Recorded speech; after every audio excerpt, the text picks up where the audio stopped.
Frères et sœurs bien-aimés de l'Église de la Bonne Nouvelle, que la paix et la grâce du Seigneur soient avec vous tous.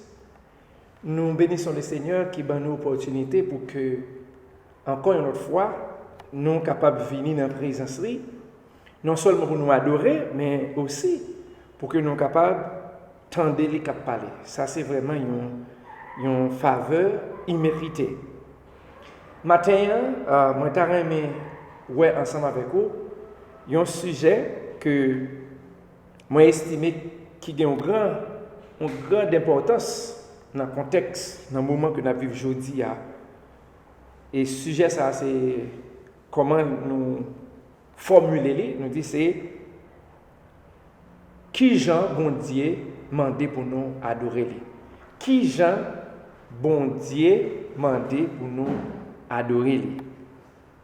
En français, nous sommes capables de dire c'est les adorateurs que le Père demande. Et en anglais, on dirait how God wants us to worship Him. Pour nous capables,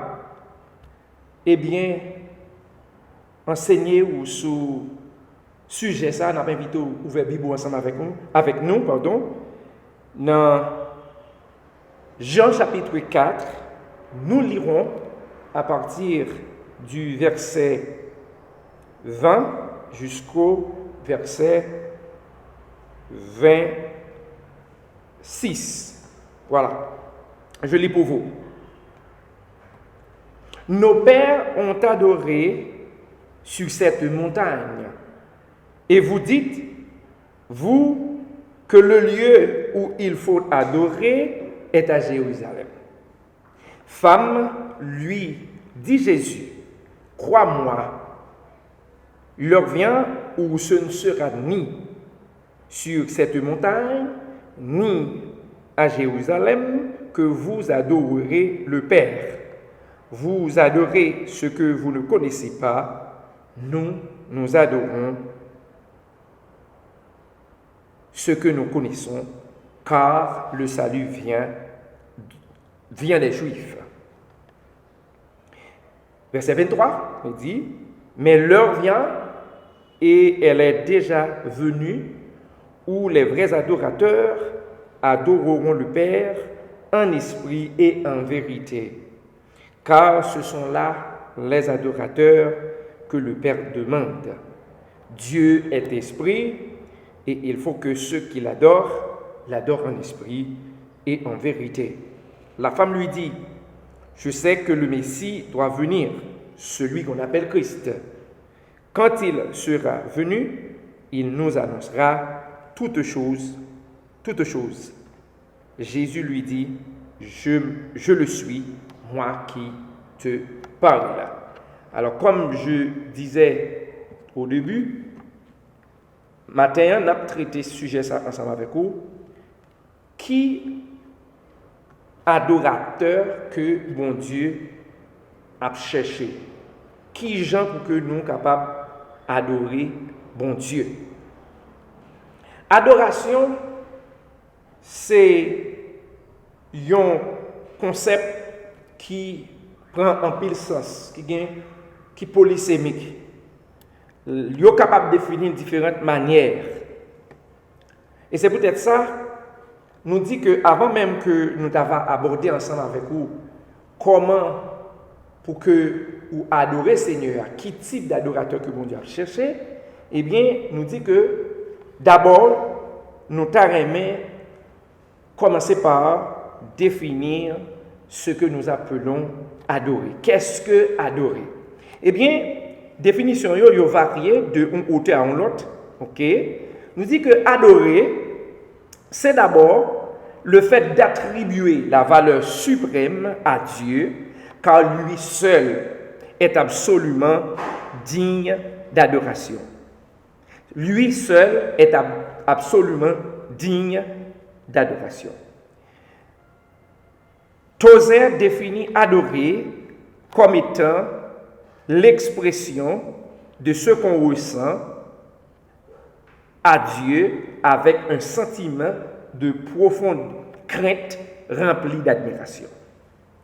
Et d'autres définissent l'adoration, n'est-ce pas, comme une attitude intérieure qui se manifeste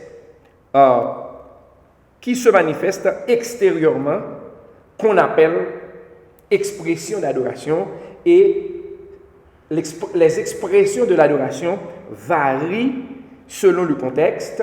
Eh bien, l'adoration peut prendre la forme d'une danse, ça peut prendre aussi la forme d'un chant, ça peut prendre aussi la forme, n'est-ce pas, d'un service, d'un support, d'une offre, etc. Donc, si nous tablons aller plus loin, nous voyons que la Bible n'est pas définie de façon catégorique l'adoration, mais la Bible utilisait des verbes, des vocabulaires, des concepts qui permettent nous définir, d'écrire, ça nous relève, eh bien, adoration. Eh bien, définition Moussa, qui c'est adorer, eh bien, là nous regardons dans le livre grec, ok, nous dit que il y a plusieurs verbes qui traduisent adorer. Le premier verbe, c'est proskineo. Proskineo signifie se prosterner, se courber, n'est-ce pas? Eh bien, baisser, si vous voulez, baisser la main, baisser la tête, ok? Donc, pratiquement, en ce sens, adorer signifie pratiquement s'incliner, se prosterner devant Dieu pour contempler sa majesté, pour contempler sa grandeur, pour contempler sa magnificence.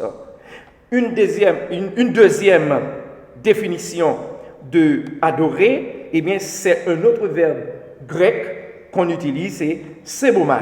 Sebomai, eh bien, ce verbe grec, eh bien, traduit adorer comme dans le sens suivant. Eh bien, adorer, c'est craindre, c'est révérer, c'est pratiquement manifester de la crainte pour Dieu, c'est avoir un profond respect et une admiration sans limite pour Dieu, sans faille pour Dieu. Une autre façon que eh bien, le grec définit adorer, un autre verbe qu'il utilise, c'est le verbe latreo. Latreo, eh bien, verbe ça lui-même, là, on a regardé en français, il veut dire servir, il veut dire rendre un service religieux. Autrement dit, adorer, eh bien, prend plusieurs formes, mais nous-mêmes, et comme membres de l'Église de la Bonne Nouvelle, et à notre sens, adorer va plus loin que ça. Adorer, n'est-ce pas, c'est tout un style de vie.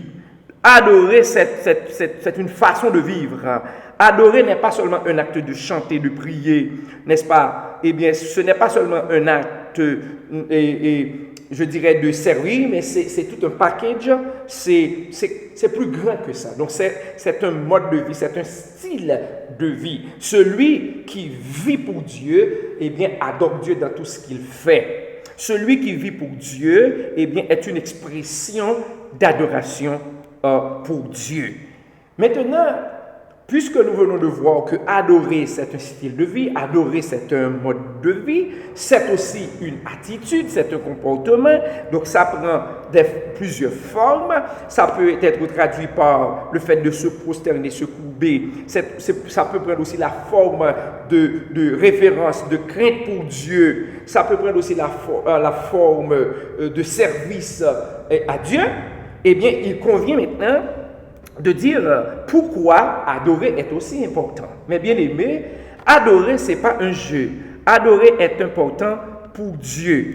Et vous allez voir avec moi que pourquoi tout cela. Adorer est très important.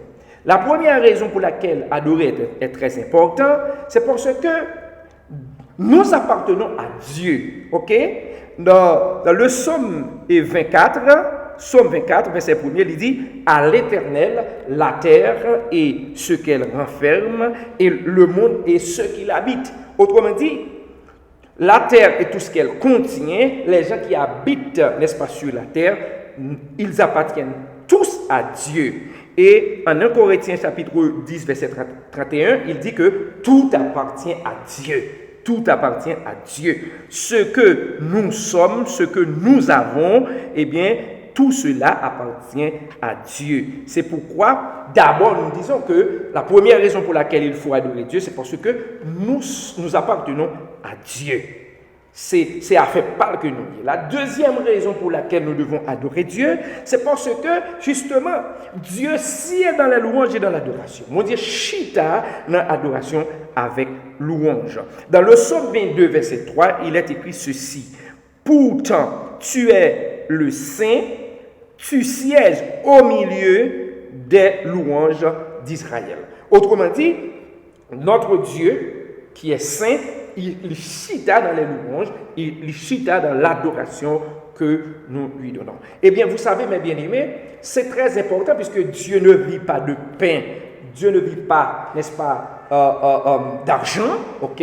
Dieu vit de l'adoration et comme je vous ai dit, l'adoration prend plusieurs formes et quelle que soit, n'est-ce pas, la forme que vous pouvez vous-même utiliser pour servir Dieu, pour adorer Dieu, eh bien c'est très important de le faire. Mais quoi qu'il en soit, adorer Dieu est une obligation. D'abord parce que nous appartenons à lui, c'est à faire pas mouiller. Et deuxièmement, bon Dieu chita dans l'adoration. Autrement dit, bon Dieu fou pour le monde qui n'a pas adoré. Bon Dieu tombé d'amour devant le monde, n'est-ce pas, qui voulait bali gloire, qui voulait bali adoration, qui gagne une attitude d'adoration devant là. La troisième raison pour laquelle adorer est importante, pour laquelle nous devons adorer Dieu, c'est que l'adoration nous permet de nous rapprocher de Dieu. Quand on adore, eh bien, on s'approche de Dieu.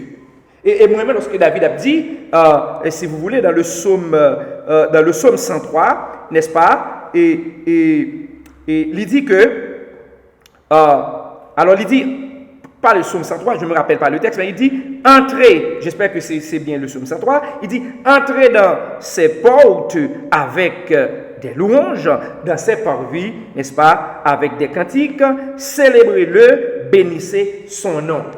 Donc, David comprend que l'important pour que nous adorions Seigneur, pour que nous bénissions, pour que nous exaltions, pour que nous salmodions, pas pour ce qu'il donne, mais surtout pour ce qu'il est. Nous n'adorons pas Dieu pour ce qu'il donne. Ce sont les pauvres en esprit, ce sont les pauvres en parole, ce sont les immatures qui adorent Dieu pour ce qu'il donne. Ce que Dieu nous donne n'est autre que la résultante de notre relation avec lui. Dieu nous demande, en Matthieu chapitre 6, verset 33, il dit que nous devons chercher premièrement le royaume et la justice de Dieu. Après ça, toute l'autre bagaille que nous besoin n'a besoin. Autrement dit, nous ne devons pas adorer Dieu pour ce qu'il donne, mais nous devons l'adorer pour ce qu'il est. Donc, quand nous adorons Dieu, nous nous rapprochons de lui. Et je prie le Seigneur pour que pendant que vous regardez moi là, pendant que vous attendez ça, que vous commencez développer une attitude qui permet que vous rapprochez davantage de lui-même pour que vous soyez capable d'entrer dans sa présence. Alléluia. La quatrième raison pour laquelle nous devons adorer Dieu, non seulement nous appartenons à Dieu, non seulement Dieu sied, c'est-à-dire chita dans l'adoration et les louanges, non seulement l'adoration nous permet de nous rapprocher de Dieu, mais en dernier lieu, eh bien, c'est Dieu qui nous a créés. C'est lui qui nous a créés. Regardez ce que le psaume 103 dit, le psaume 100, verset 3. Il dit, sachez que l'Éternel est Dieu. C'est lui qui nous a fait et nous lui appartenons. Nous sommes son peuple et le troupeau de son pâturage. Voyez-vous? Donc c'est Dieu qui nous a créés. C'est lui qui nous a fait. Et moi-même, lorsque David a parlé dans le psaume 139, il a dit « Je te loue de ce que je suis une créature si merveilleuse. » Et mon âme le reconnaît bien. Et m'espérer matin que non nous reconnaît que ou c'est une créature si merveilleuse. Maintenant, pour revenir au texte où nous avions lu, il y avait un problème. Et ce problème a été retracé à travers le texte de Jean chapitre 4, n'est-ce pas? Côté que Jésus-Christ, il a eu une conversation avec la femme samaritaine et cette conversation se tournait autour de l'adoration. Et la problématique est que il y avait une préoccupation, c'est que Eh bien, selon ce qui a été déjà enseigné, selon ce qui a été déjà dit, il fallait que, pour adorer, il fallait qu'on monte sur une montagne bien spécifique. Et aussi, il fallait qu'on aille, selon la perspective, la première perspective christocentrique de Jésus-Christ, dans ce texte, il fallait aller à Jérusalem, dans la première partie de cette conversation autour de l'adoration. Donc, la dame disait, eh bien, au verset 20, Jean chapitre 4, verset 20, il dit, nos pères ont adoré sur cette montagne et vous dites, vous, que le lieu où il faut adorer est à Jérusalem. Ça veut dire, bon problème. Bon problème. Donc, dans un premier temps, Dame dit que c'est sur montagne ça pour que nous adorions, parce qu'en règle générale, il y avait toujours cette culture chez le peuple juif où il fallait adorer, n'est-ce pas, sur des montagnes, et qu'on a fait ça, ils ont dressé des hôtels, A-U-T-E-L, sur des montagnes, des lieux élevés pour y adorer. Et aussi, là c'est dans la perspective d'âme, mais dans la perspective Jésus-Christ, il fallait aller à Jérusalem pour adorer Dieu, parce que le temple de Dieu se trouvait à Jérusalem. Pour la femme, il fallait monter sur des montagnes pour adorer Dieu, et dans la perspective juive, il fallait aller à Jérusalem pour adorer Dieu. Regardez ces deux perspectives. Première perspective, il fallait aller sur des montagnes élevées, pour adorer Dieu. Et dans la perspective juive, il fallait se rendre à Jérusalem pour adorer.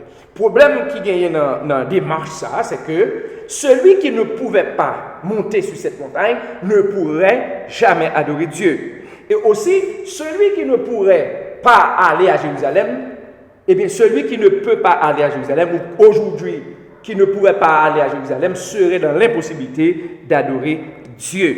Et là, nous voyons que ces adorations-là, eh bien, posaient des problèmes de limite par rapport à la position géographique, mais aussi, il y aurait des problèmes, n'est-ce pas, d'ordre économique, parce qu'il faut que tu aies rempli l'argent pour aller en Israël, et ensuite, il t'a pas gagné des problèmes, je dirais, géopolitiques, parce que pour aller à Jérusalem, il va falloir qu'on ait un passeport, une série de choses. Eh bien, l'adoration, à ce moment-là, devenait très compliquée. Mais Jésus allait dire à la dame que non, le temps est révolu, ce n'est plus le cas. L'adoration ne se fait pas sur une montagne. L'adoration ne se fait pas dans un lieu spécifique. Maintenant, arrêtons un peu sur ce point. Il y a des gens qui pensaient pour que lui ouais mon Dieu, pour qu'il entre en contact avec Dieu, il faut le monter sur une montagne. Il y a des gens qui croient spécifiquement qu'il faut que dans telle ville pour aller dans telle église pour aller pour qu'il soit capable d'adorer. À ce moment-là, il y a un problème. Et les gens qui ne sont pas dans la ville, et les gens qui ne sont pas dans la montagne, ils ne peuvent pas adorer. Eh bien, Jésus va le montrer maintenant qu'il y a un changement de paradigme.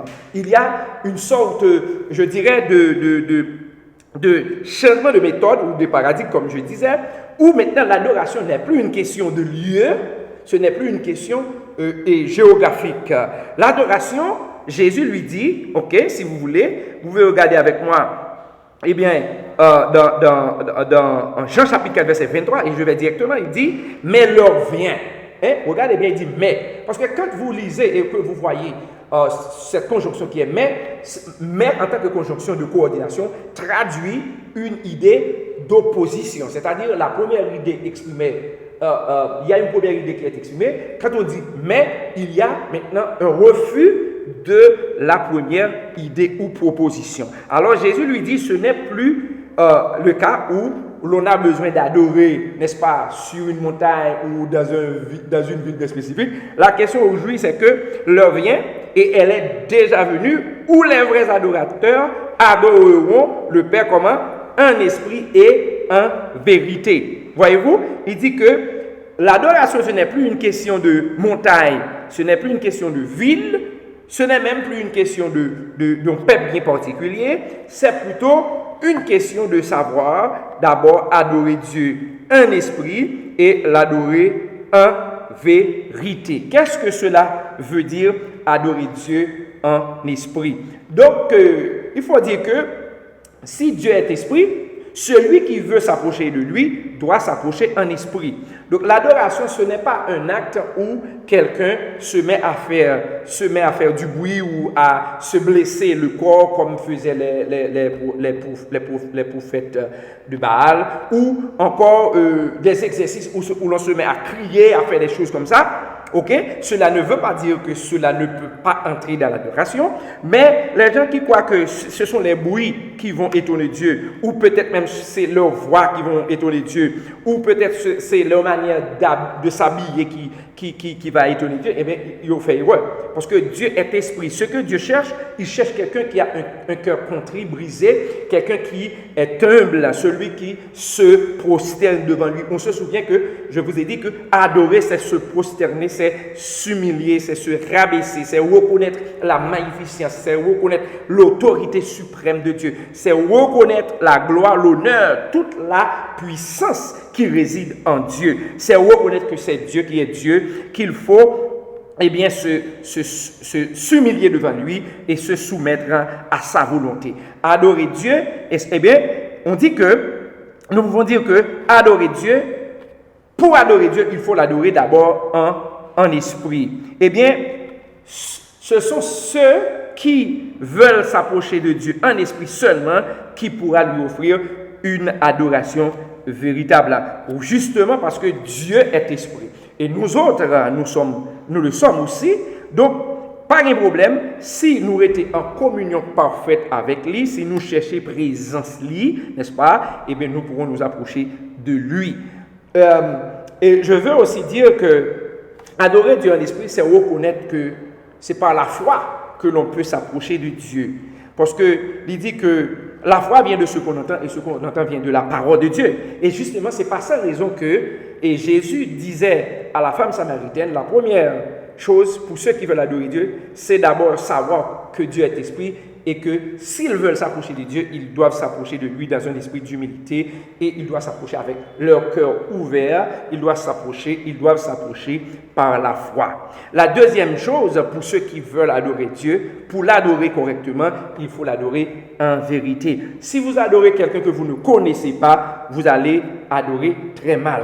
Et Dieu nous dit que dans Jean 8, verset 32, il dit, vous connaîtrez la vérité et la vérité vous affranchira. Donc celui qui adore Dieu en connaissance de sa parole, qui sait que Dieu est ce qu'il est, parce que justement, lorsque nous lisons dans Sobromien, il dit que monde qui veut grandir, eh bien, il faut qu'il passe temps à méditer sur la parole. Et c'est ce qui fut arrivé à Esdras, il passait temps à étudier la parole, appliquer la parole et lui enseigner. Donc, c'était pour lui une façon d'adorer Dieu, de servir Dieu. Donc, celui qui veut adorer Dieu doit l'adorer en esprit et en vérité. Nous allons pour finir, vous inviter à regarder avec nous Apocalypse chapitre 4. Vous allez voir l'attitude, n'est-ce pas, des anges dans le ciel par rapport à Dieu et par rapport à Jésus-Christ. Je vais lire pour vous. Donc, je ne pas qu'attendre, justement, parce que j'ai comme l'impression que ce qui se passe actuellement dans le ciel, ce n'est pas une affaire simple, ce n'est pas une chose, je dirais, de manière... c'est pas un bail misérable qui passe dans le ciel là. Parce que nous ça, bon Dieu lui-même, il vit dans l'adoration, il vit dans louange. Donc, je vais comprendre rapidement, lorsque Jean a raconté vision, côté que l'a regardé le trône de la majesté divine, côté que il y a 24 vieillards qui à côté du trône, et aussi il y a 4 êtres vivants qui à côté du trône.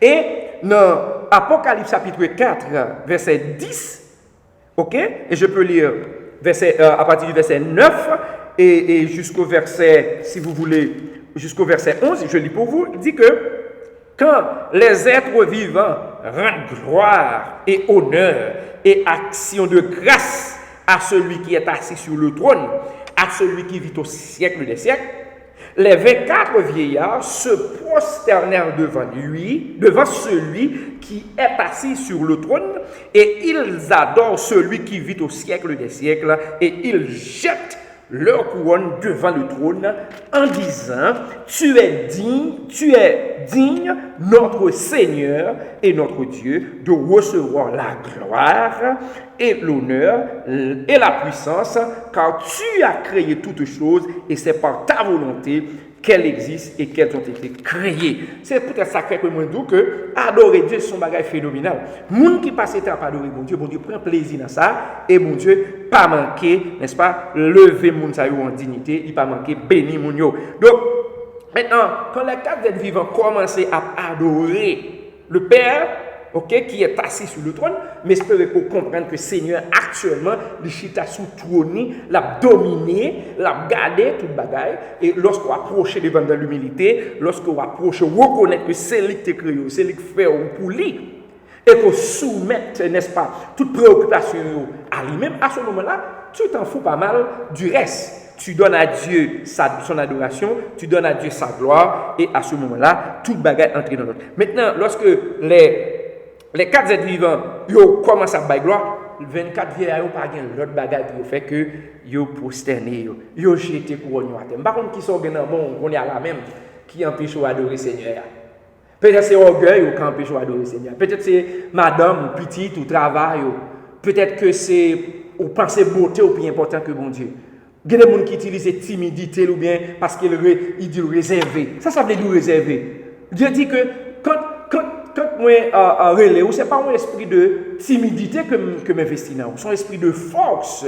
Eh bien, cet esprit de force que Dieu a mis en nous, nous devons l'utiliser pour l'adorer pleinement. Donc, si vous avez un bagage tant coup et 24 vieillards, ça vous même, ne pas de complexer, vous êtes juste prend, n'est-ce pas, couronne qui était sous tête, vous juste mettez à terre. Je vous invite ce matin à déposer ce qui constitue un obstacle pour vous d'adorer le Seigneur. Déposez cette chose, mets cette chose de côté et avance devant le trône. Commence maintenant par adorer le Seigneur. Et je vous invite à répéter cette parole avec moi.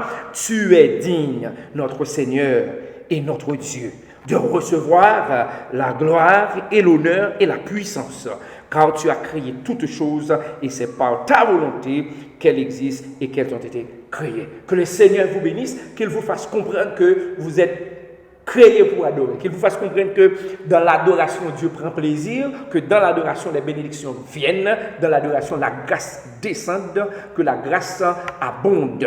Et qu'il vous fasse comprendre aussi que quand vous êtes dans des situations difficiles, que le Seigneur, que notre Dieu règne et qu'il est assis sur son trône et qu'il peut, en toutes choses, agir favorablement. Que le Seigneur vous bénisse. Quittez-moi prier pour vous dans le moment ça. Laissez-moi prier pour vous. Père, nous voulons dire merci. Merci pour parole. David dit, parole, c'est une lampe. C'est une lampe à ses pieds et une lumière sur son sentier.